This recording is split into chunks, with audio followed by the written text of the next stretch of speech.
Despite the GOP clamoring nonstop about violent criminal migrants and trans people being a massive threat to America's women, it turns out that, as is so often the case, the true danger is coming from inside the House of Representatives in this case.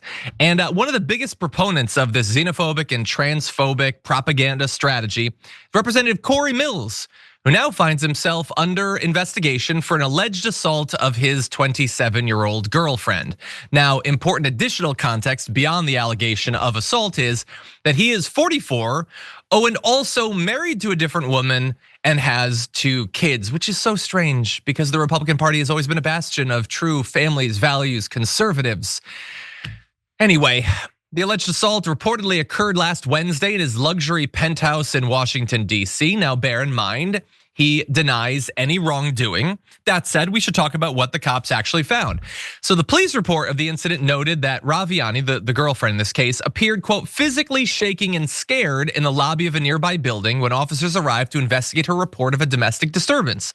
She told the officers that her significant other for over a year grabbed her, shoved her, and pushed her out of the door, leaving, quote, bruises on her arm, which appeared fresh to police investigators. Her significant other in this case is believed to be Mills. Now, police said that Mills instructed the woman, quote, to lie about the origin of her bruises, even though she admitted that the situation escalated from verbal to physical, and it was severe enough to create the bruising that we talked about. When an officer said that he'd have to arrest Mills, the woman reportedly then changed her story, saying that the bruises came from her eczema skin condition and activities from a recent overseas trip to Dubai.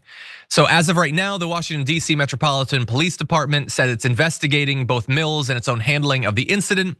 No arrests have yet been made in the matter, but they are obviously investigating. And bear in mind the recent context of this. Mills said in January that he voted for the Preventing Violence Against Women by Illegal Aliens Act, a bill that he said would be a, quote, step forward in restoring the safety and security of America's women and children by deporting people.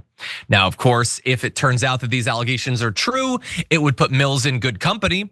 Donald Trump has already been adjudicated to be a predator who has preyed on women. Pete Hegseth has been accused of preying on women as well, as is so often the case.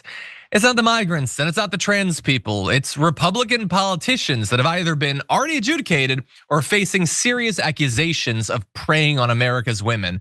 Maybe we could have a bill to protect women from Republicans. But Yaz, what do you think? The danger is inside the house, right? We know. And by we, I mean women know. And by women, I am including conservative women in that statement. They know this. From the looks of it, they might know this more than Democratic women. I don't know.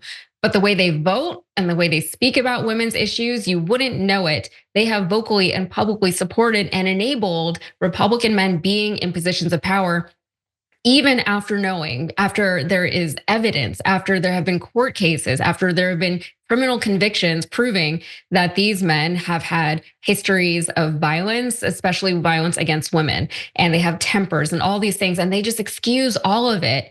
And they say, that guy needs to be my president. That guy needs to be in charge of the Department of Defense. That guy needs to be on the Supreme Court. They just make all kinds of excuses. I don't know why, because it doesn't actually benefit them to do that. It doesn't benefit them to enable these men or to uplift them to positions of power over them. I'm not comfortable having men like this in power above me, over our nation, right? That makes me very uncomfortable, actually. I don't like the idea that these types of people make decisions and make laws and regulations that have to do with my physical body. I don't love that. I really, really hate that, actually.